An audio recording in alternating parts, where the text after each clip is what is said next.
o'clock. If we're ready, let's start our meeting with flag salute.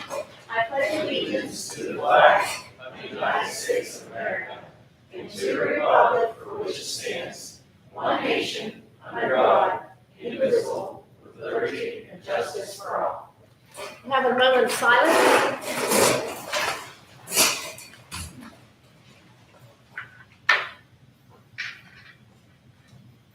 Tammy, would you do the roll call, please, of the members? Clifford Adams. Here. Patty Anderson. Here. Irma here. Don Burke. Here. Ray Spicer. Here. Diane Page. Here. Jeff Powell. Here. Eric Sundling. Here. Kelly Roder. Here, thank you. Okay, do we have any public participation this evening? Would you state your name and? Glenn Myers. Just real quick, I wanted to thank and applaud Dr. McDevitt and Principal Sherman. Here. What they did, putting in the effort, and I don't know who took place on the other side, so that's the only two that I knew or saw. Those are the only two. And I got email response back from Mr. Bill Jordan.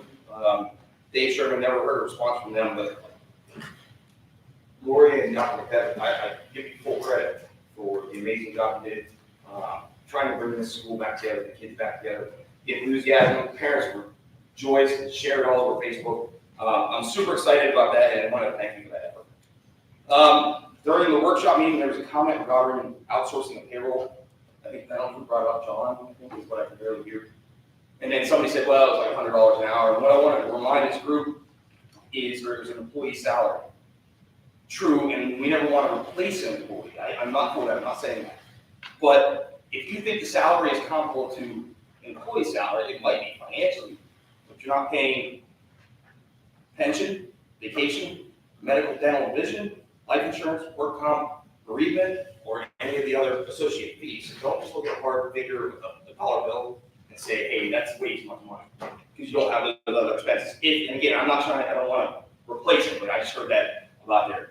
And then the only other thing I had is Dr. Jordan, Bill Jordan here? Bill Jordan? There was an email from Mr. Sherman, no, from Mr. McDevitt. I was curious, can the students that participated in that get credit for their community service? Typically, we do not give credit for those types of things. Okay. Being that it's a group activity, they're really representing, the athletic programs, things like that, doing things that they should be doing anyhow. Okay. That's what I was curious on.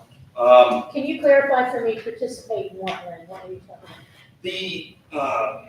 Let me get this straight. You might be able to help me out here.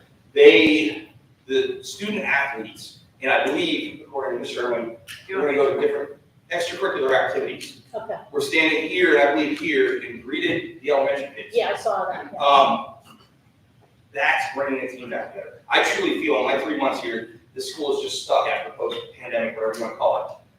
But you got to build a team. You got to bring these kids back together, and that was huge. Just seeing them smiling and seeing that stuff, and I think we're on the right step moving forward. And then Mrs. Wellinger, I sent you an email on October 1st. I wasn't informed. I had some medical things going on, so I didn't want to push on that. But Dr. McDevitt got me the answers on that, and I'm working with the Office of Open for the question I had. So you don't need that. Okay, thank you. That's all I have. Thank you. Thanks. Any other public participation? Okay, not seeing any, we'll move on to presentations, and we're pleased tonight, don't be nervous, to have Jennifer Jordan and Sarah Black, and they're going to talk to us a little bit about what's going on in the classroom.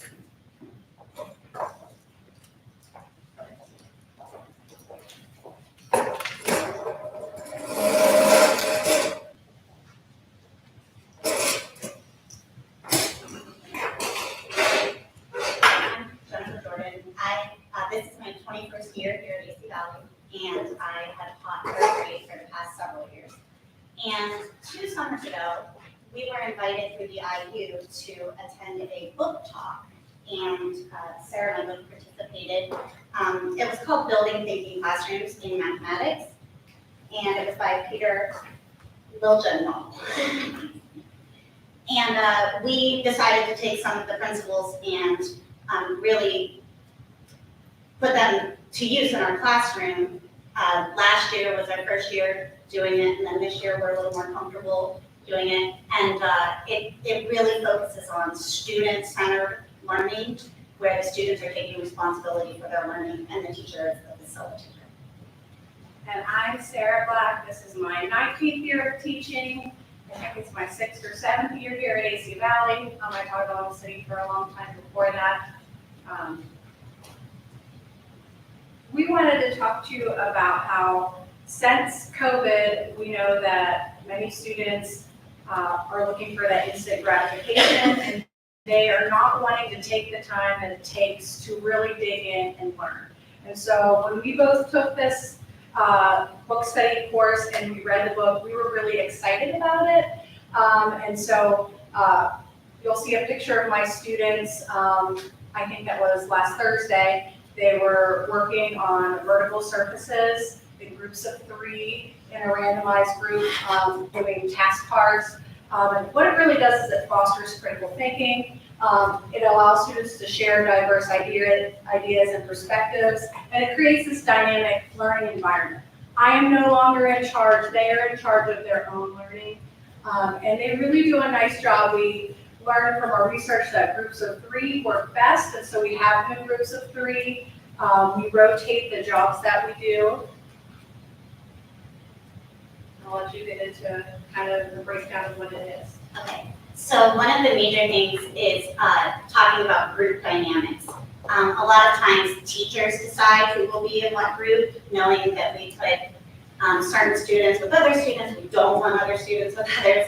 But one of the major things is randomized grouping, and the kids have to know that it's randomized. So I do this by a computer program. I put all my kids in there, and then I just hit a button and it randomly puts them in whichever groups. And each time we do a group activity, the groups change. So I would just randomize it again, and they would go to the table that it's listed at, or to we use non-permanent vertical surfaces, which it really talked about the research backing that in here, that it helps the students to be able to start rather than having to write on paper, or it makes it easy for them to erase and for them to think it out, and they have room to write. It's important that the group themselves, once they get together, they decide their own norms for the group. So one person isn't always the leader, one person isn't always the speaker. When they get together, they decide what their norms will be, how they will interact with each other. And when they get together, they really choose their own roles. And then when they're in different groups, that creates different dynamics. So they get to be a part of every group and really be a member of the learning.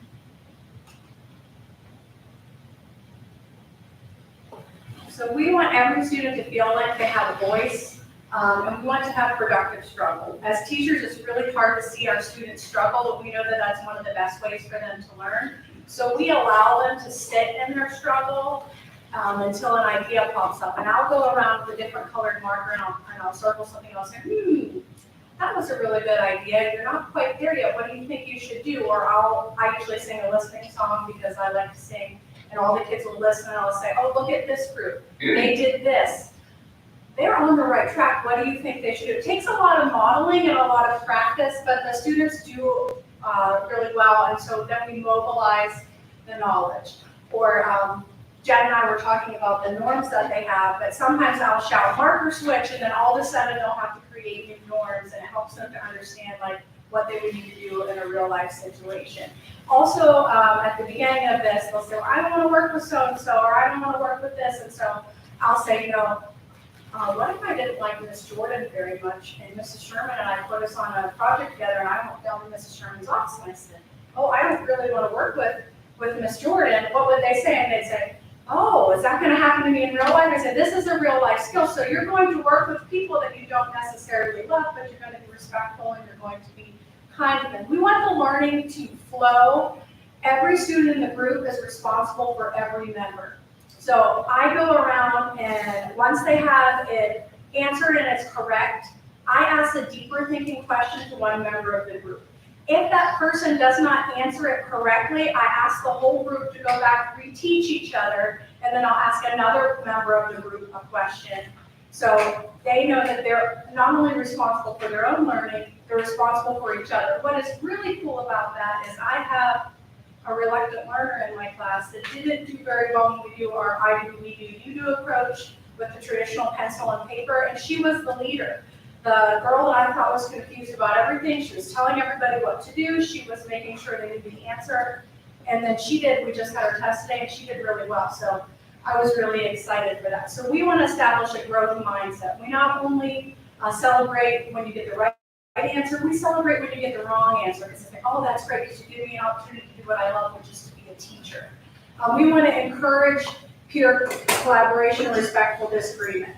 Because we're in elementary school, you can imagine we have to model respectful disagreement and what that looks like. We have to call out those kids that are doing that correctly, but they really do a nice job with that. This year is really nice because Jen used it last year in her third grade classroom, and I have a lot of her old third graders. So now I have students in my room who already have that, and so they're ready, and we can kind of move on at the beginning of the year. We don't have to do quite as much modeling as I had to do last year. So we found several quotes from recent research that talks about student-centered learning. And this book is full of research. The author had gone to 90-something classrooms and really observed and took notes and saw what worked and what didn't. And then, Erin, you want to speak to that? and then we just added some quotes for you. We're not going to read them out loud for you, but there is several relevant research articles that back this type of teaching. And then we thought one of the best ways for you to understand if it's working or not is if you actually heard from some students. So I interviewed a few kiddos. All right, what did you like best when we were all up at the whiteboards working on math the other day? That we all get a turn with the marker and like we get to have fun a lot. It's like really fun because you get to hang out with your friends and everything. And you also get to practice math all at the same time. And it's something that's challenging and it helps you get better. So I like it. We talk a lot about our BK, and I say, well, what's that? Not your Burger King, it's your background knowledge. And all of us bring experiences to the table that help each other learn. And so our background knowledge is very important. And as you can see, this particular student is learning a lot from this. When we're up at the whiteboards and we're doing math, what do you like most about it? What I like most about going up to the whiteboards is that we get to work in groups. Because if we didn't, then we wouldn't have enough room for everyone in the room. I like it. And do you think it's challenging or not? I think it's a little challenging. It's a little challenging. Cool. The students were also like mine last year. Yes, so they're in the second year of the program. So to sum up, randomized grouping is important. It encourages collaboration. It brings different things to the group, to the table. They create different norms, and it's important for them to learn how to work together. And for a goal, they're working toward a problem. So we didn't really talk about the types of problems, but we do low entry, high ceiling. Usually they're logic problems, or we also put them in groups to do our math problems that we do in class as well. So building thinking classrooms is part of, it fosters collaboration and problem solving, which they enjoy. And it empowers them. They are able to be a part of the group. Kids who don't raise their hand. They're part of the 3 people that are presenting this to the rest of the class. And something that Sarah and I both do at the end of our lessons to sum it up with the kids is we have them do something called a gallery walk. So what the little girl was talking about when she said we have more room is we have vertical, non-permanent vertical surfaces all throughout our room, and 3 kids go to 1. So they have room to work together, and it allows each student to have a part of it. They'll walk as a group usually around the room to look at what the other kids have done, and they can see the different strategies. It encourages a lot of mathematical discussion.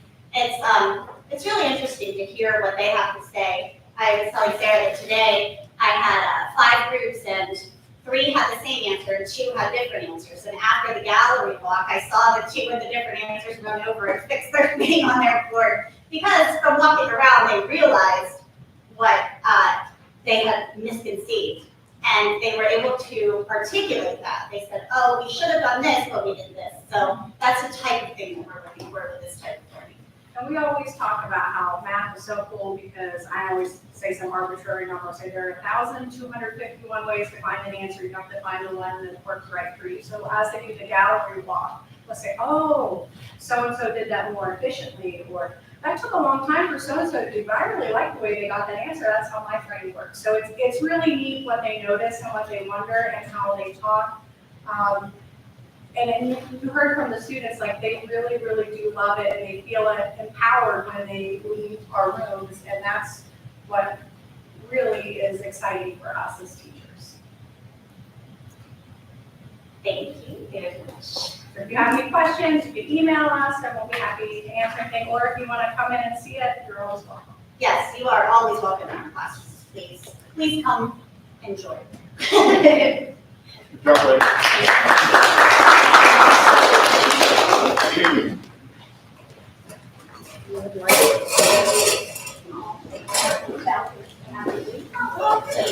are welcome. Thanks. Thanks for doing that presentation and for all your hard work. Okay, I skipped over number 4, which is to waive the reading, or to read the minutes, or to waive them and approve from September 9th workshop and the September 16th voting meeting. So moved. Okay, Second. okay, any discussion? All those in favor? Aye. Opposed? Abstentions? Motion carries. Okay, so we're gonna move on. Are there any board concerns this evening? So in October, I went to the PSBA conference in the Poconos, and David attended with me. And there was a lot of great information there, you know, anywhere from school safety. PSBA started a branch off the company, the Pennsylvania State Safety Institute, and they have 3D models of like active shooter drills and parent drills and whatnot that security officers and staff members can go and train at the facility in Mechanicsburg. And they had a smaller one there, but next year they're looking to roll out a mobile model that will come to different schools in the area. You just pick a date to show up to your district, they'll bring it here and you can practice different trainings, which is pretty cool. And the one speaker that we listened to, he talked a lot about AI technology and how it's going to be coming. It's already here, but how to appropriately use it in the classroom for staff and for teachers and students. And that was a really eye-opening experience. I wasn't aware of everything that you could do with that. But I thought that was a good presentation that David and I sat in on. Thank you, Grady. Yeah, I think something that I was thinking about too with the AI, we may have to start looking at some policies about AI usage and what we're gonna expect, because it's a whole new ball game with using artificial intelligence. So the gentleman that taught that workshop was actually an attorney, and he brought up, you know, policies that his law firm created and the policies that PSBA put out. And, you know, you can choose either one, create your own blend between the two. But it brought up another great point on that. Okay, anyone else? Okay, so we'll move on to the consent agenda. If you want to look down through those items, are there any items that you would like to be pulled to be voted on separately? I need to abstain from B, Okay, so we'll do that separate. yes, we can do that separate. Anything else? Okay, so do I have a motion to approve A and then C through J? Okay, do I have a second? Second. Okay, any discussion on any of those items? All those in favor? Aye. Opposed? Abstentions? Motion carries. All right, and now we will look at item B, which is the consideration to approve as listed and upon the receipt of all appropriate documentation, adding the following to substitute list for the 24-25 school year, and the names are listed there. Okay? Anyone want to make a motion on that for me? Okay? Second. Moved and seconded. Any discussion on that? All those in favor?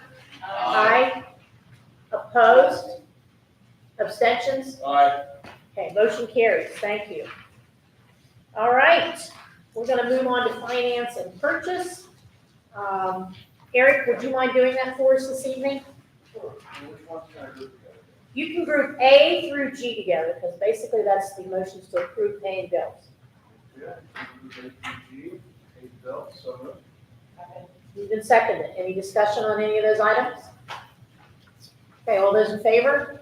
Aye. Opposed? Abstentions? Motion carries. Letter H, cafeteria report, Stacy. Hi, everybody. I wanted to give you a quick update on the second chance breakfast that we started on the 23rd of September. That first week was hit and miss. We had a goose egg our first day, and then we had one, and then we had four. So that first week I was having a little panic moment. Like, I really thought this was gonna go a little bit better than this. I was hoping for between 20 and 25 that we would add to our numbers. We have reached that number as of last week. So every morning we're picking up 20 to 25 high school kids that were coming in, not getting breakfast, and be able to take that in between that second and third period of the classroom. I haven't heard any complaints or overcharges or anything that's taken too long, so it seems to be going really well. And Mrs. Bashline's class, those kids are amazing to work with.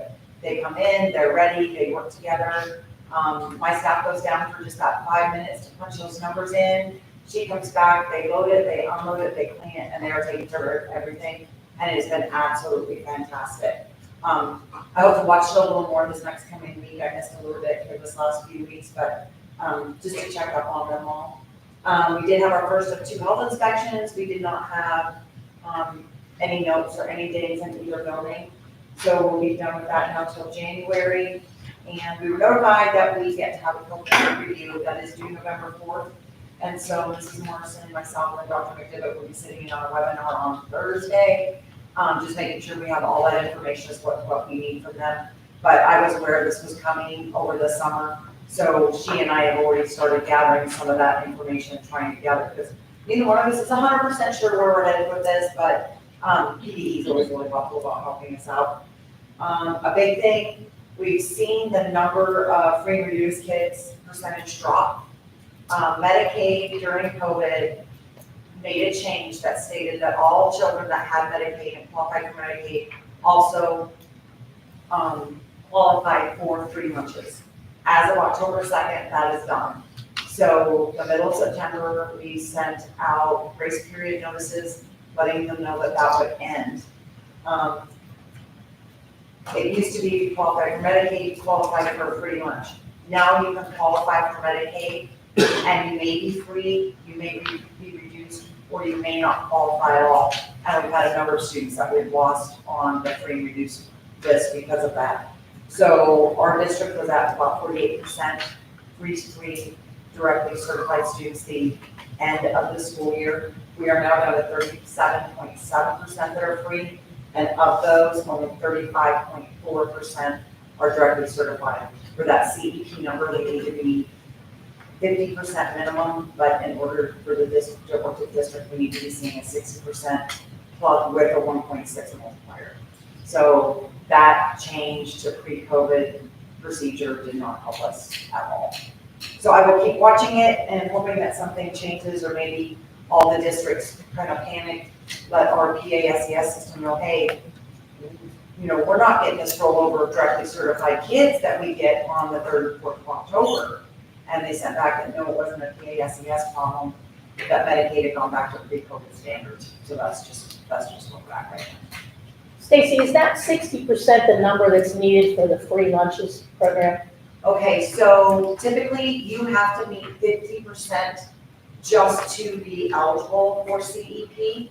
Okay, I think it was last year, they bumped that number down to 25%. With that percent, you get a 1.6 multiplier, and then USDA has a worksheet that you fill out, and I did that either in May or before school started. I can't remember which board meeting it was, but there's a worksheet they gave you. They give you your percent, you plug in numbers in their worksheet, and if I'm not mistaken, the cost to the district for us to be CEP when we were at 48%, I want to say it was right around $6,000 per month that the district would have to pay back in order for us to have free lunches for all the students. thank you. Yeah, there's a sheet on there in past board minutes. Like I said, I'm not going to swear to that amount, but it was pretty high up there. Thanks. Letter I, consideration to approve the gas contract with UGI Energy Services, extension of our current contract effective October 2024 through September 2026, with a new rate of 3.970 in cash. So moved. Moved and seconded, any discussion? All those in favor? Aye. Opposed? Abstentions? Motion carries. Letter J, consideration to approve the electric contract with Energy Service effective December 2024 through December 2025 at a rate of 0.07634 cents per kilowatt hour for electric service to the district as attached. So moved. Second. Moved and seconded, any discussion? All those in favor? Aye. Opposed? Abstentions? Motion carries. Letter K, consideration to approve the donation from the Servicemen's Club of Knox in the amount of $2,000, which is to be split between the booster clubs as attached. So moved. Second. Moved and seconded, any discussion? All those in favor? Aye. Opposed? Abstentions? Motion carries. Okay, thank you. We'll move on to personnel. Carrie, could I ask you to do personnel? Sure. Letter A, consideration to approve removing Dr. David McDivitt as interim principal at the West 2 facility effective immediately. So moved. Second. Moved and seconded, any discussion on that? I'm sure Dr. McDivitt is relieved to have some of those duties off his plate. We're just happy to have Dr. G with us. Yes. Thanks. Welcome. All right, all those in favor? Aye. Opposed? Abstentions? Motion carries. Letter B, consideration to accept a letter of retirement from Mary Ann McCrell dated September 23rd, 2024. Mary Ann has been employed with the district since July of 1994, with the retirement date being January 5th, 2025 as attached. So moved. Second. Moved and seconded. Any discussion? I want to thank her for her years of service. All those in favor? Aye.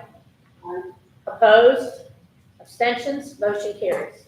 Letter C, consideration to approve advertising the in-house for the kindergarten teaching position. So moved. Second. Moved and seconded. Any discussion? All those in favor? Aye. Opposed? Abstentions? Motion carries. Letter D, consideration to approve advertising for the central office secretary position. So moved. Second. Moved and seconded. Any discussion? Cammy, we can't get you to stick it around for a while. I tried talking her into it again last week. Well, you've done a great job for us all these years, so we're gonna miss you. Well, you can, you don't have, we haven't approved this yet. We'll miss you, but You can send Robbie with it. All those in favor? Aye. Opposed? Abstentions? Motion carries. Letter E, consideration to accept a letter of resignation as full-time heavy-duty custodian for Kyle Johnson, effective October 18, 2024, as attached. So moved. Second. Moved and seconded. Any discussion? All those in favor? Aye. Opposed? Abstentions? Motion carries. Letter F, consideration to approve advertising for full-time 3 p.m. to 11 p.m. heavy-duty custodian. So moved. Second. Moved and seconded. Any discussion? So I have a question about the scheduling. I mean, maybe James can answer this.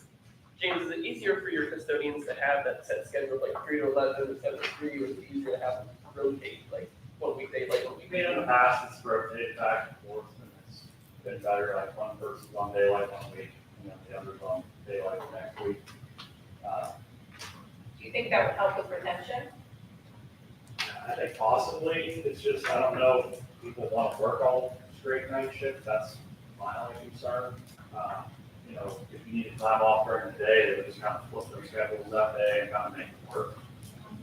But I don't know what the good answer is. I feel like we're gonna get a better pool of people that will be flexible, but I know we're just got to switch to strictly night shift, so. I don't know if you guys have any. Does it have to be strictly night shift? How did it get there? How- yeah, Because how it did wasn't before. How did that happen? Yeah. It was just changed, I think, after Richard retired. Richard was 311 for years, wasn't he? No, he rotated with Jim. Did he?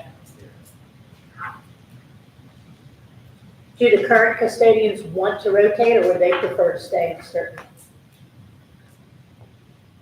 It was only rotated between two people, correct? Yeah, it's just billing and billing. Yeah. Okay, so that other person is, they're okay rotating, or do they want to I'm sure stay? they push to have the daylight, obviously, because everyone likes daylight. but I'm sure it's gonna happen.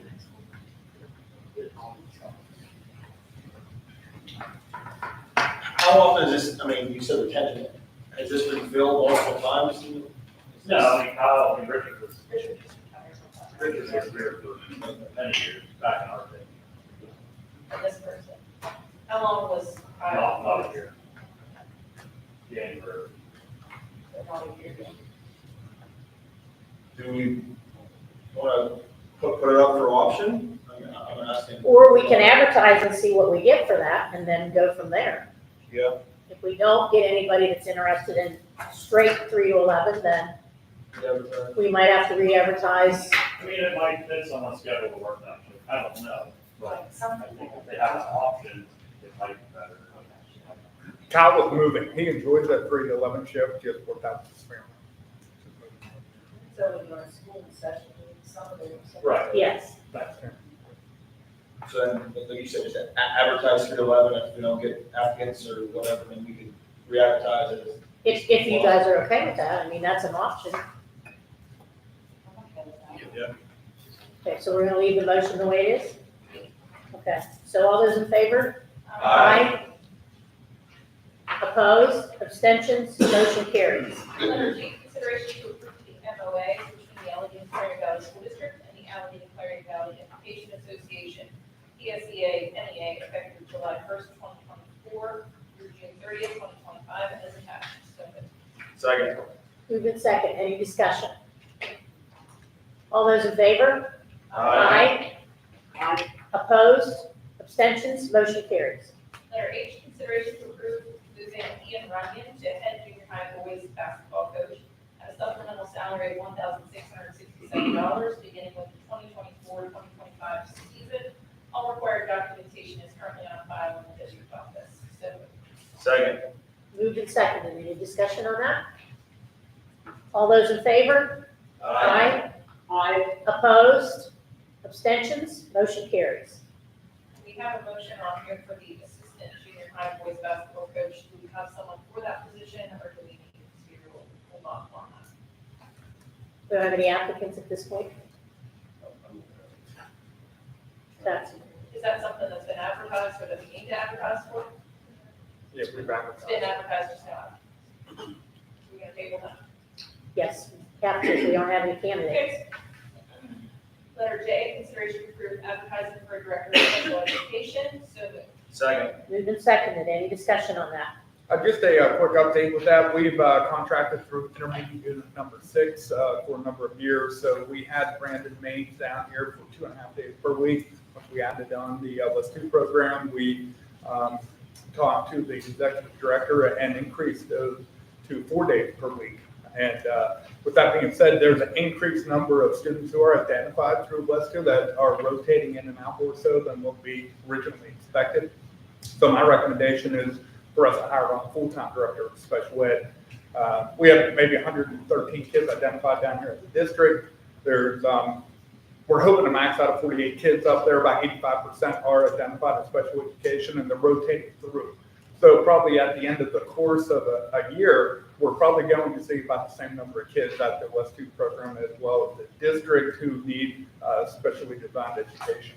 With that being said, that's my recommendation is to hire on a full-time director of special ed. The cost and for salary and benefits will be split between the two programs, and the time will be equal among both. David, do you know the rough figure for the total benefit package for this position? A family benefit, a family insurance is right around $28,000.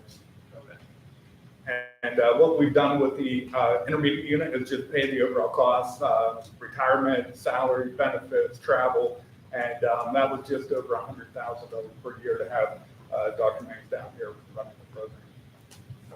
So we can discuss a starting salary. I think that'll probably depend on the applicant pool that we get and the experiences they bring with us. But I think that would be beneficial for our district to hire something on here. The intermediate unit does not have anybody to send down a good replacement. They could go out and advertise and hire somebody and send them down.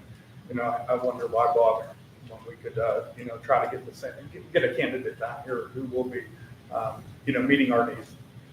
And we've had issues in the past because we've had such a turnover in that position when we have contracted with the IU That's and correct. other facilities, so I think it's an important position with all the regs and for special education and lawsuits and all that can occur, so. And Dr. Mace has done a wonderful job. He's built the base. We have a program in place right now that will bring somebody in, and they won't have to do that at will. They'll come in here and follow the procedures we have in place, and we're educating kids, and we're being in compliance while doing it. And I think he's moving closer to his home. Yeah. So, Yep. be nice if we could keep him, but I don't think he wants that travel, so. Yep. Okay, so all those in favor? Aye. Opposed? Abstentions? Motion carries. Okay, CJ, would you do I'm sorry, you always be CJ to me. It's fine. Cliff, would you do instructional services? Can I have the elementary report, please? CJ to me too. I want to start by thanking Ms. Jordan and Mrs. Black for coming and sharing what they're doing in their classrooms. I hope you were all as impressed by them as I am every day. And we'll take them up on coming in to see what they're doing in their classrooms. I want to start tonight by highlighting another of my exemplary staff, Miss Best, our librarian. For the last couple of weeks has been running the Book Blast program. This is the third year that she has done that. It just ended, and her total this year that they raised through the Book Blast for books for students was $11,871, which is, I think, super impressive in 2 weeks of raising money for these books. And I'm always about getting books in the hands of students.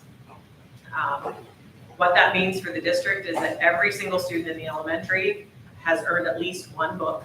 But many of our students hit the 10-book maximum. So many of our kids are going home, and there's like a pamphlet that they got that shows them what 10 books they get if they earned that level. So many of them did earn that 10-book level. 14 of our classroom teachers earned $100 book shopping sprees, which is all but 4 of our classrooms. So that was very impressive as well. Miss Best will also get a pot of money for the library, but she always shares that out, and she's hoping to make sure that at least in the primary grades, all of the students who just earned the 1 book will get at least 2. And then she also shares her money with the non-classroom teachers, like our reading specialists, learning support teachers, those kind of teachers who don't have a classroom, earning money for them. We also had several students that earned some of the fun prizes. Any student who submitted 10 emails got 3 little fun prizes to take home. 4 of our students earned a treasure chest that had cash in it. I believe the total $15, but it was in the form of like $2 bills and Susan B. Anthony coins. So it was like a little treasure chest of that. And then 1 student won the grand prize treasure chest, which had a ton of prizes in it. The biggest one being an Amazon Fire 7 in a case. So they were really excited to earn all of those. She has already booked us for next year with the Book Blast.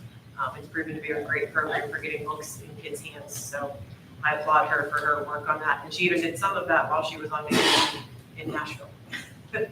So she was helping from afar.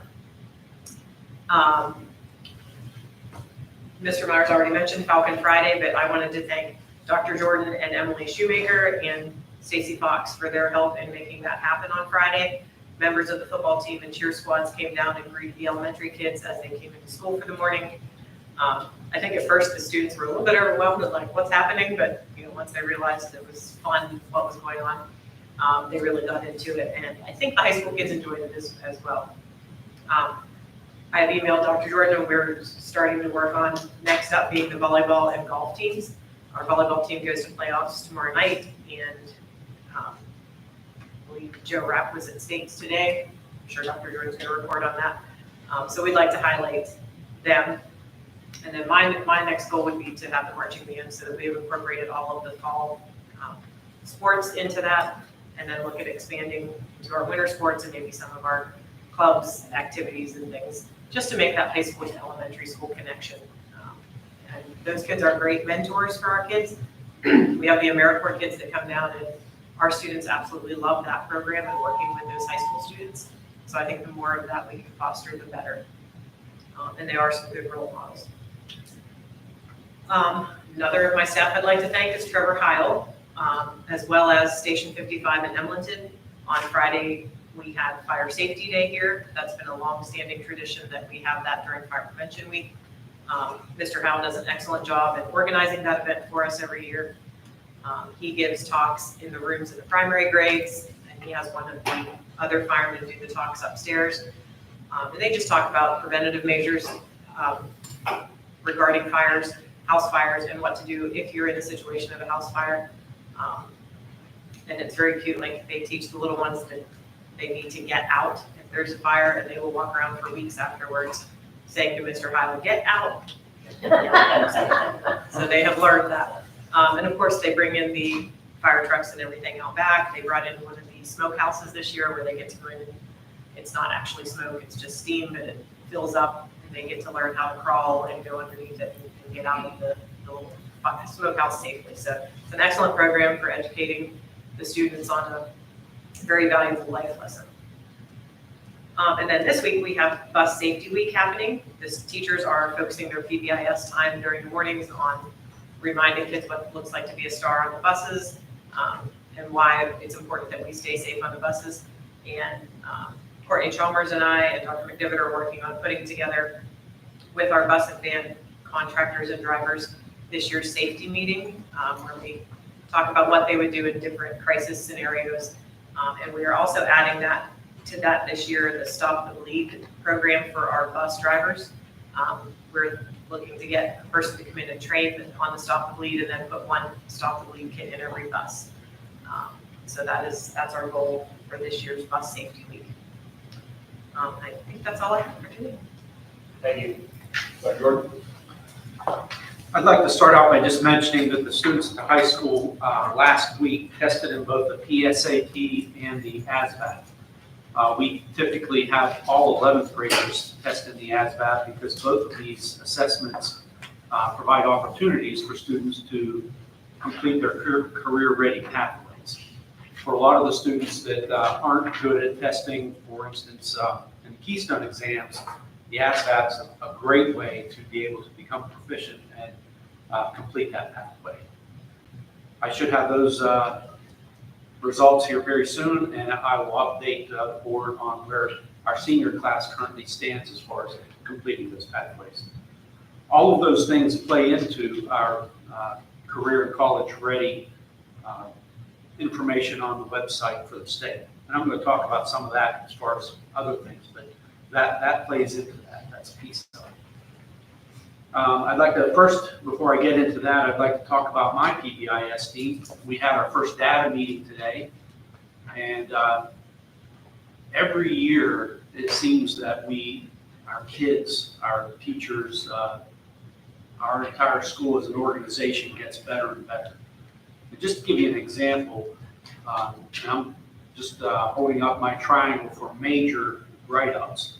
And in the high school, 98.94% of our students have one or less write-ups, major write-ups. And actually, to look at the numbers, 267 out of 282 of our kids do not have a single write-up. So I'll tell you, that's pretty darn good. That's the major triangle. And even if I was to count minor write-ups, and minor write-ups would be things like, issues at lunch, tardies, come to school tardy, having general attendance problems, late to class, things like that. All of that, talking about all of those things, 91.84% of our students do not have a single minor write-up. I think that's pretty impressive, and that just shows that the teachers really want the kids to do well. They continue to encourage the students to, do the things that they need to do, and recognize those students that are doing those things. These are the least amount of write-ups that we've ever had for one quarter. We've reflected back on years prior and before we started PBIS, and I mean, we would get this kind of numbers in probably the first couple of weeks. So kudos to the kids, kudos to the teachers, and at some point, I am going to have the PBIS team come down and let them present and show you what that looks like on the data system that we use. Other good news, and if you look at this piece right here first, it's the one that has color. A lot of times when I come down and I talk to you as a board about state mandated testing, I talk about just strictly performance. How many kids were proficient, how many kids were not proficient. But one of the better measures of what we are doing as an organization at the high school is talking about growth. And what that means is, are our students getting 1 year's worth of education from us each year? And that can be measured based upon their testing history. And the state has some kind of big, huge computer that just looks at those things, calculates all that out, and it tells us whether our kids are growing or not. So if you look at this, and each one of the testing on the left, each one of the testing categories there. So for instance, there's PSSA math, grades 4 through 8, but really I just have 7 and 8 there. And look where the little dots are at. They're in the blue. In fact, if you go down through there, every single one of our growth dots are either in green, which meets the expectation, 1 year's worth of growth, or in the blue, or even the dark blue, which is exceeding or well above the growth mark. This is a testament to our kids working hard and our teachers working hard, and it's just fantastic. And in fact, if you go through that packet there, the next one, which has these graphs, I'd like to talk just briefly about these graphs. And what those graphs are, if you haven't ever seen a quadrant, it's a measure of two things. Going from left to right is growth. So that line right in the middle, that's 1 year's worth of growth. If the bubble was on the left side of the line, they didn't quite get 1 year's worth of growth. But if you go on the right side of the middle line, that's 1 year's worth of growth or more. Okay? Going up and down is the performance number. So right in the middle is 50% of our kids performing proficiently on a test. So I hope that helps. To give you an idea of where we would like kids to be, it would be that upper right-hand corner. What that means is there was lots of performance and lots of growth. The reason I wanted you to see this is because if you look at all those other bubbles there, that's the entire IU. So all the other high schools in the IU are represented by the other bubbles. And this gives you an idea of where we stand, AC Valley High School, where we stand in comparison to them. So the first map there is the 7th grade math. And you can see we are in the upper right-hand quadrant. We're above that middle line for performance, and we are on the right side of the vertical line for growth. That's a good thing. And there just happens to be only really one other school in that category. Didn't grow as much as us, but they performed higher than us. If if that makes sense. So you can take at your own leisure and go through there and look at each one of those tested categories, including the keystone tested areas, algebra, biology, and ELA, and you can see where AC Valley is in comparison to the other schools. I'll save you the hard work of really looking at every one of them. We're pretty much either on the line or in the quadrant in every single category. So that's really a good thing for our school. I like to brag about those things. Last year was a good year for us. And we're going to continue working hard, continue looking at data, continue working with kids. But I really think that some of the things that we've done, PBIS being one of them, and the co-teaching being the other one, is really helping us as a school. So I want to thank you as a board for continuing to support that. And I look forward to sharing more good news with you as the state releases those things. Moving on to athletics, as Lori said, the volleyball team competes in the first round of the playoffs tomorrow at Fort Allegheny. We're going to have a lot of tired athletes come Wednesday morning, but we wish them good luck in that game. Also, the football team has one more game this week on their regular schedule. It'll be Thursday night with Reynolds. And then they will enter the D9 playoffs the week after. Still unknown as to who we will play or where we will play. It'll more than likely be a home game over at Cottonwood. And finally, Joe Rapp did make it to states in golf. I have not heard the results of his match today, but just to get to states is a pretty impressive feat. He's a wonderful young man and a wonderful athlete. So we wish him good luck today and into the future. And that's my report. Thank you. Thank you. Thank you. Question? First of all, I want to thank all of you for the opportunity. I'm very excited to be here. So this is going into my 4th week now. It's been a wonderful experience. I'm very impressed with the leadership of Dr. McDivitt and his staff and faculty. I can tell you that the work that they have put in to get where they are today is astronomical. And it's been very enjoyable for me to I've taken a lot of time to meet with different groups, working with ROP, Kristen Thurber, working on the curriculum, working with the students to look at their levels, to assess their current levels, to determine if our academic testing is on track, do we need to modify it, just looking at the facilities, the protocols, the curriculum offerings. It's kind of an ongoing evaluation at this point for me, but I've really enjoyed it. I know that we're going to do great things there. Some things just to make you aware of some challenges I think we have initially are little things like gathering records for students when they enroll, because a lot of these students have such gaps in their curriculum. They're either coming from other placement facilities, or they went to a high school, went to a school and then switched districts, and then maybe went to a placement. So when we get records from these students, they're piecemeal.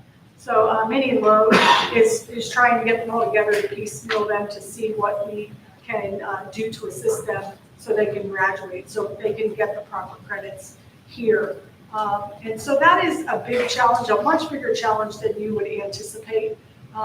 The other gaps in their curriculum is just overall, like what level they're on.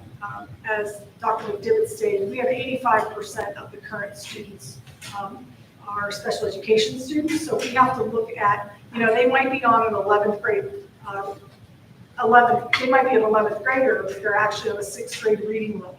So how are we going to customize that instruction? So we're looking at, how can we change that? How can we make it more individualized for that? Looking at our current staff, what we have, what's working well, what we need in the future. So it's been really a wonderful experience. I think it's going to be ongoing of constant evaluation, trying new things out, just as well as like the testing. Mrs. Thurber and I were talking about that today. I have attended the Neglected and Disrupted Youth Conference, which was really great, learning about the disruptive youth side. And we connected with a whole team of principals that we now have connections with. And I think we've asked them every question in the book, Tristan and I have, learning a lot about what they do, what's been effective, what's not. We're hoping to go and visit their facilities because you don't want to reinvent the wheel if they have something that's working. So very excited about that. And I come here, and again, I came from Cranberry, but it's like a little slice of heaven up here. It's so beautiful. And I'm just very happy to be here, and I look forward to the great things that we have, ahead for Westview. Thank you. Bergen? Yes. I'm just going to piggyback off of Meg real quick before I get started in this final report.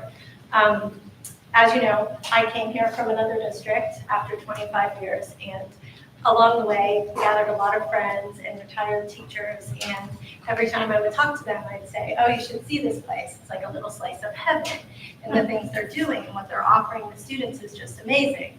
And every time I would talk to them, I would say the same narrative to my friends that are retired teachers or current teachers. And 4 retired teachers took me up on the offer and said, let's see what you got. So last Thursday, I met them down at the Allegheny Grill, and we sat on the river on this beautiful day. And I said, do you want to go see and walk around the elementary school? I can get you in there today. And so they came up here with bells on. And when I tell you that 4 very critical sets of eyes were on this place, and they could not stop smiling. And they were walking around, and I was showing them all of the students' work and our community space and all of the local resources that we have in-house here, and they could not say enough. And it just kind of affirms everything that Lori and Bill and Meg have said here and what we're doing for the school, for the teachers, and most importantly for our students here. So I wanted to share that story. It's really special for me. I feel lucky to be here just like Meg. So I thank you for this opportunity. Now I'll get into the federal program. The ESSERS grants are all closed out with the exception, well, it is closed out now, but we found we had a little bit of money left in our ESSER set aside for learning loss. And that needed to be spent out very quickly by September 30th. There was about $3,000 in there, just a little over. And so I started asking around, and one of the things that I found that the PTO used to pay for that could no longer pay for was the Scholastic News subscription. So what I was able to do is to get that for all of the classroom teachers, so they now have that.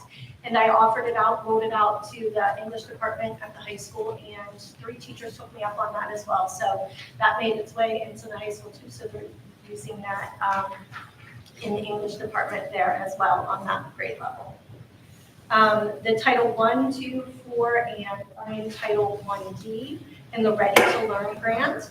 That consolidated application for the 2024-2025 school year has been submitted. We're waiting on approval for that to get that allocation. And just as a reminder, Title I and Title II gets rolled into our reading specialist salaries and benefits. Our Title IV helps support what Lori alluded to, which is our AmeriCorps programming for the students, the high school mentors to come down here and help support our teachers and our students. The final expenditure reports for 2023-2024 for all of the titles are all submitted. Just waiting on only one of those is under review. Everything else has been okayed and closed out as far as the 2023-2024 school year goes for the titles. I made mention of this last school board meeting, and that is that the consolidated application now includes that Title I-D money for the Westview programming. As I mentioned before, the allocation is roughly $89,000 for this year, where 15 to 30% of that has to be used for transition services, such as GED programming, vocational support, and certifications. Just some food for thought and discussion for this allocation, and just so you know how it can be used. Overall, any Title I funds are supplemental. That's a really important piece there. Anything that is required by local, state, or federal law cannot be paid for by Title I funds. Examples of acceptable use of this allocation would be, as far as staffing goes, they could be reading specialists, mental health providers, school counselors, vocational directors, summer and after-school programming, tutors, and supplies and materials, so long as they are not core instruction materials, as long as those are materials that provide title support for our students at the Westview program. This allocation is going to increase, as Dr. McDivitt mentioned.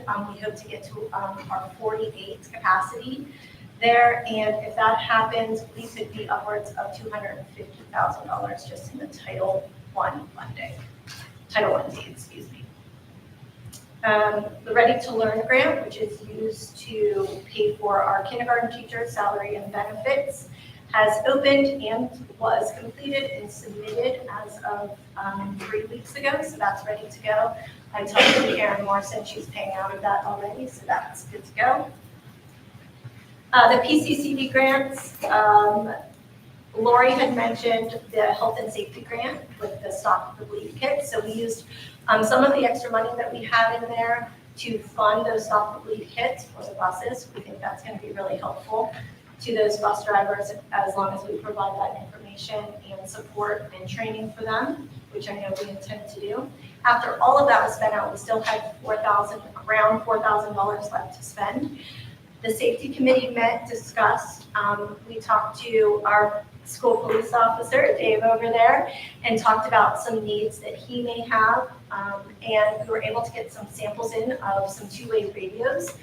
Dave was able to test those because I know there is an application on his phone that he uses in order to communicate with the secretaries in both buildings, and he struggles with that sometimes, and depending on where he is on campus and in buildings, he doesn't always have access, and it fails him sometimes. So we wanted to make sure that he was able to communicate with the secretaries in both buildings. Dave, I don't know, did you get as far back as the LGI in the high school and able to talk to Megan down here? I was able to talk to Megan, we could hear each other clearly. Very good. And another area of concern that I noticed, and where I think this could really fit in, is when the teachers are outside for recess, communicating with the front office, and even during fire drills. I know Megan's up sometimes if there's an early dismissal and having to get up and leave her post and go let people know that students are in the office. So we are able to purchase, I think we went for 10 of those single handhelds, and one that attaches to Dave's collar, I think. Right, Dave? Did you test that one out? Good. And yep, that's that. Moving on, there is another school safety grant, physical safety, mental health. This was also mentioned. Dr. McDivitt and I and Ms. Morrison sat down. That allocation is about $111,000. And we worked on the narrative for that to potentially obtain a second full-time police officer for our district and use the rest of that for funding our mental health specialist as well. So that has been submitted, just waiting on approval for that. Any questions so far? Almost done here. Those radios wouldn't work on our buses, would they? We're trying to help Lori out with something for buses for, I think probably they go not. too far. Okay. We keep looking, but haven't had any luck. I'll keep mine. I have a great contact there now at the radios, with the two-way radio connection. Courtney Chalmers has been instrumental in helping me with that as well, so we have a great contact there. I can ask if there's any solution or anything that they know about for that. I know Lori's tried some things, and just because of our terrain. Yeah, we've had a lot of samples in, and they all tell us, oh yeah, it'll work. Yeah. It doesn't work. We just have so many remote areas that buses go to. Okay. Even cell phones don't reliably work. Right. I understand that. But we can talk about what we've tried already and maybe we're in contact with that another idea. Absolutely. For the PCCD grants, all of the quarterly reports are finished and submitted along with the program quarterly reports. Erin has taken a phenomenal lead on the fiscal reports, and I am working in tandem with her to complete the program reporting, so awesome. Really exciting news, I just got off the phone with Patty Anderson today as we were talking about a lead that she put me on to, the PA Smart Grant. Again, I want to publicly thank Patty Anderson for sharing this potential opportunity with me. It is a super quick turnaround, just opened, I've started the application, but it is due November 8th. So I'll tell you a little bit about that grant. The award is $500,000. It is a competitive award, and it is to expand computer science courses, STEM and or career and technology education through learning experiences that promote dual enrollment, industry credentials, work-based learning, internships, pre-apprenticeships, out-of-school on-site work experiences. And really this grant is meant to work on a larger scale by helping with our co-op partnerships. And the two partnerships that came to mind right away were the Clarion County Career Center and all of our students. I don't know if you know this fact, but about 40% of our students, 10th through 12th grade, are enrolled at the Career Center. That was a statistic that I got, and not many of them, if any, are taking the computer programming, computer science courses there. And it is an up-and-coming skill that Pennsylvania cannot keep up with when we put the workforce out there.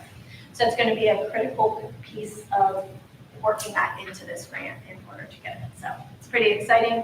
I was throwing around some ideas to Dr. McDivitt and how we can work that in potentially to the renovation of the high school auditorium and incorporating some engineering and technology into that as well. So fingers crossed, everybody. Ready, Bill? Fingers crossed. All right. Lastly, and probably most importantly, and I kind of alluded to this, I want to publicly thank Erin Morrison and Courtney Chalmers for creating a work environment for the grant work. It involves so many components, and I think if we were working independently, we wouldn't reap the benefits for our students at the level we are going to.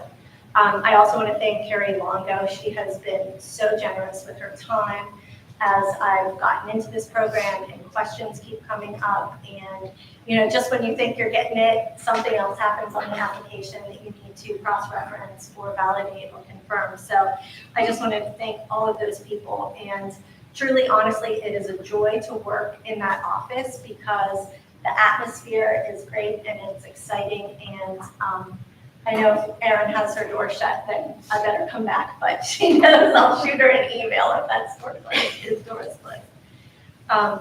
That's all I have. Any questions for me? Okay. Thank you. Sure. David? Thanks, AJ. I'll start off with a recap of the Foxburg Festival. We had a number of volunteers up there. We were able to raise $495 for donation to the ACV Foundation for football renovation. I'd like to recognize Ashley Russell, Braden Russell, Heather Buckles, Maddie Buckles, Jamie Louise, Jill Myers, Brendan Myers, Colin Myers, and Reagan. I was there to help out, but we really didn't do a whole lot. The bulk of the work came from all the volunteers. So we put that into the foundation. We're just over $1,800 in the foundation going towards renovation. So we're slowly moving forward. I'd also like to build off of what Brittany said. We were at the PSBA conference in Poconos. They've been hosting that. They've been out there at Kalahari Resort. And I'd encourage the school board members to consider that. I don't think it's a conference that Brittany and I would go to every year, but every couple of years. So just keep us in mind if you're thinking about that conference. We can budget that into the 25-26 budget. PSBA and PASA, my organization, two of the strongest forces in Harrisburg, they host that event. I think it's a little bit more geared towards PSBA and school board members and superintendents, but there was a number of really good sessions, keynote speakers, breakouts. It was a really good learning environment. And then I stayed out there for the N&D conference that Megan have referred to, and I'd like to thank Brandon Maines, Kristen Thurber, Erica Smith, Minnie Lowe, Julie Raybuck, and Megan for attending that as well. And equally as good, they took time away from their families, should be recognized for that. We bonded as a group. We learned from other organizations out there. We know there's no perfect blueprint model. We're going to have challenges with the West 2 program up there, but we built that collaboration capacity. Then I'll finish off with just a few legislative updates. We've been meeting on a weekly basis, but there's not a whole lot of action going on in Harrisburg, but there's a lot of discussion. Starting off with the PA House Ed Committee, they are meeting on a regular basis and met in a public hearing with the Pennsylvania State Police to identify how to keep school districts safer. So there's a lot of momentum out there, and we'll continue to work with them and advocate for school safety. I've talked in the past about the student teacher stipend that came, and we do have at least one. I don't know if we have two. I think one. Yeah, right now. So we're processing that. That's a $10,000 stipend for student teachers. They applied. They started out in the fall, and there's a little bit of money out here in the spring. So we're continuing to work through that and supporting that program. The only concern that I have with that, and I shared it with representatives in Harrisburg, is it comes into the district, and then it goes from the district out to the student teacher. And that could impact that fair funding formula for certain school districts, depending on the amount of student teachers they have. And they're cognizant about that. I believe, they didn't ask me, but I believe it's backwards, that the university should be filtering that money to the student teachers, and the school district should be providing the stipend to the cooperating teachers, but they have it just backwards. So we'll continue to work with them, but we are supporting public education here in Pennsylvania. There's a House Bill 755 that's being spearheaded by Representative Bonner, who's from over in Grove City, Mercer area, and he's pushing for all cafeterias to have a portable airway cleaning device or clearance device if kids are choking. That's a piece of legislation being discussed. House Bill 1990 requiring all school nurses to have seizure training. And whenever we do have students that have seizures, we do provide the training to our teachers and staff, and the nurses do lead that. House Bill 2383 is to establish an adult mentoring volunteer program. Senate Bill 232 is a bill that focuses in on tick removal. And if a student doesn't get tick during the day, it is to be sent away to the tick research lab, and the information presented to the parents, and then also kept in the child's medical record. And then Senate Bill 525 is it amends the right to know law, and it enables the school district or the Office of Open Records to provide relief. If we continue to get inundated by open record requests, we can work with the office to help combat that, because that is a very labor-intensive program. And then there's a Senate Bill 1176 that are working with school-sponsored activities and cash flow and such. But again, these are all discussions. There's no bill that's being passed. I think everybody's focused in on the election right now. So CJ, at this time, that completes my report. All right, thank you. We don't have a school board representative, but might we have one soon? I'd like to say yes, but a lot of those students that participate in this type of thing, that they're very busy with athletics and academics, and so it's a struggle for some of them to step up and do that. I'll keep searching.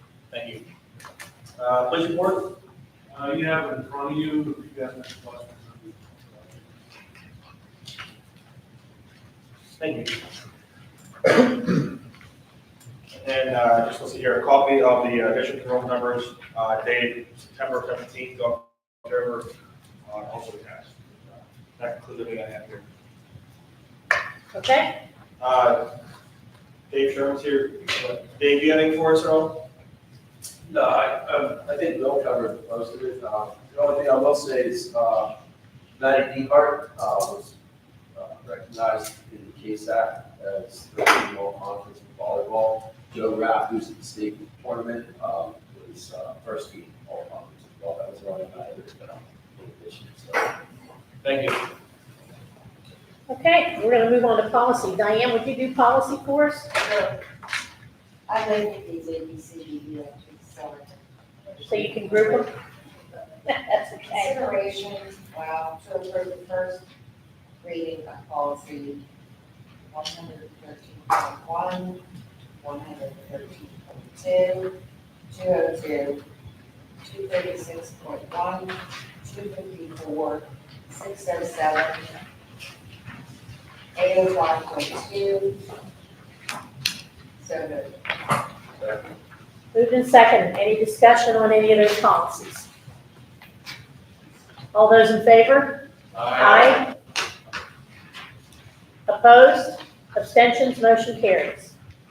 Consideration to approve the second reading of policy 813, other insurance as attached. So moved. Moved in second. Any discussion? All those in favor? Aye. Opposed? Abstentions? Motion carries. Okay, so we'll move on to facilities. I can see we do have a maintenance report. You want to add to that? Not a whole lot going on for the most part, but we did turn the heating systems on both buildings, just working out a couple bugs here and there, with that. Rose back, repairing a circulating pump at the high school, waiting on parts on that. The elementary, Kyle Johnson, his position will be open, we discussed that earlier. In the kitchen, we did get the steamer finally fixed, a different guy come in and get some diagnostics on it, so there. District-wide, we did meet with Jeff Fowler and got the field playable a couple weeks back there, and the insurance company is good to go. I just want to mention, like, we want to work towards a plan for the parking lots, to do that kind of in different phases going forward, to have a plan for springtime. Maybe do that in a couple sections or over a couple of years. We did, I kind of talked about that briefly today, so I just want to kind of do that. So James, can you get us some ideas for it, what the cost would be, and maybe the more severe areas that we could possibly tackle in that 25 years? Thank you. That's all I have. Okay. Thank you. Brady, do you want to do transportation? Sure. Consideration to approve the request from Clint Ace to add Aaron Albert upon receipt of all appropriate documentation in an interview with the administration as a driver. So moved. Moved and seconded. Any discussion? All those in favor? Aye. Opposed? Abstentions? Motion carries. Okay, so we'll move down to miscellaneous. And John, would you like to do that for us? Career Center report? So there's a couple kids, about a dozen, I think, going to a ROVA leadership conference at the beginning of November. That's a conference sponsored through the Rotary Club in Clarion. They pay for kids to go there and they learn about different stuff. The kids always seem to really enjoy it. Tracy's been really great about applying for different grants and trying to update the school and keep it up to date with the times and technology so we can produce good, active, knowledgeable members into the workforce. I think those were probably the biggest items or days that we talked about. You know, just that custodian struggle that they have up there, Brady, we can mention too. They just can't find anybody to sleep up there. Right. I know for a while, I don't know if they still have the program up there enough. They were working with a third-party company that partnered with mentally disabled adults to come in and clean the school building after hours in the evening. They had like a supervisor there, there'd be a couple there. And so it was really cost-effective actually, and it gained purpose and experience for the individuals in that program as well. So I thought that was a really good side-of-the-box solution for the issue there happens there. About it.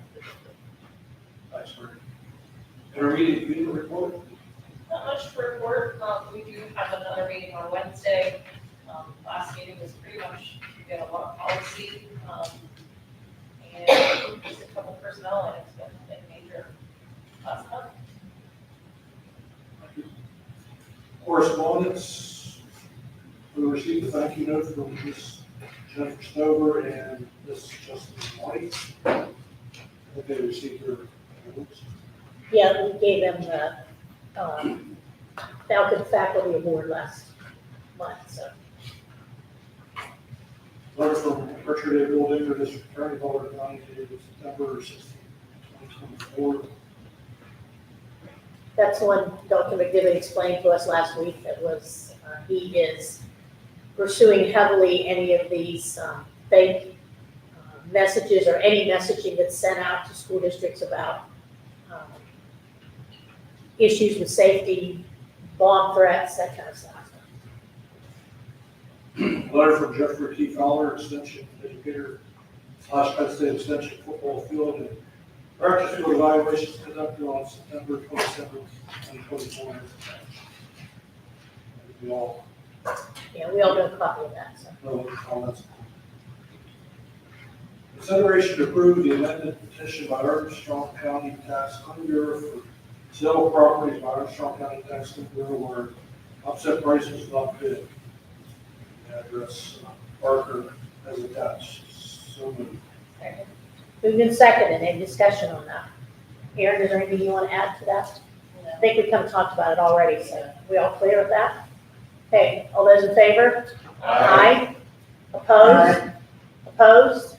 Abstentions? Motion carried. Consideration to approve the amended petition by Armstrong County Tax Claim Bureau for sale of properties by Armstrong County Tax Claim Bureau where offset price was not bid. 304 South Walnut Street, Parker. Attached. So moved. Moved in second, any discussion?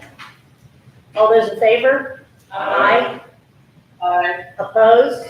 Abstentions? Motion carries.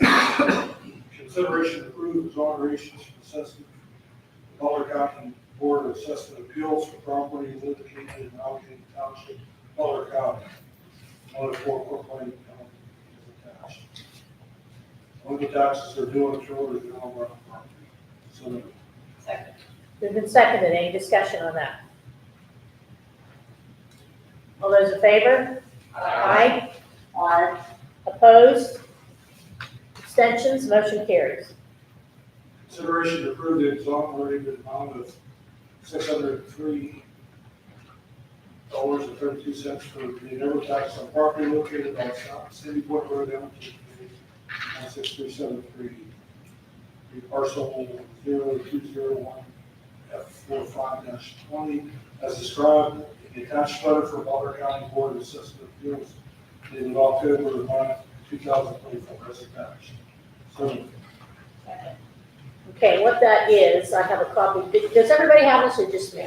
Everybody has this? Okay, you have a copy there. Basically what it is they were assessed at the wrong value, and so they're asking for us to exonerate them. They did move them for the next tax year to the correct category for that cabin. So they're asking for us to exonerate them for that difference of amount for that incorrect category assessment. Make sense? Okay. All those in favor? Aye. Opposed? Abstentions? Motion carries. That's all, Jim, any update? We have not had a meeting yet this year. Athletic committee update, We did not have a meeting either. football committee update. So we met and discussed a couple different items. The main one was, what is the next step? What is the next goal? What we're going to accomplish? And I think we're all agreeing, so we sort of need to get some prices and some quotes and, some direction of what we need to have happen with the field in order to make it safer and more playable than what it is.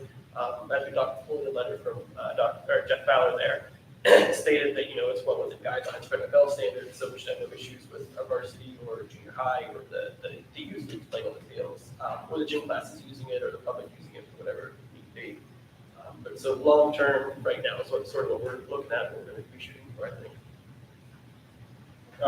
Just jump off what he said, like I said, we're trying to figure out where we want to go and just set goals, maybe like a possible wish list of, what we would love to do to the football field, and then obviously pick and choose from there what we can afford at one time. But distractions, hopefully traction can keep going and we keep moving. So.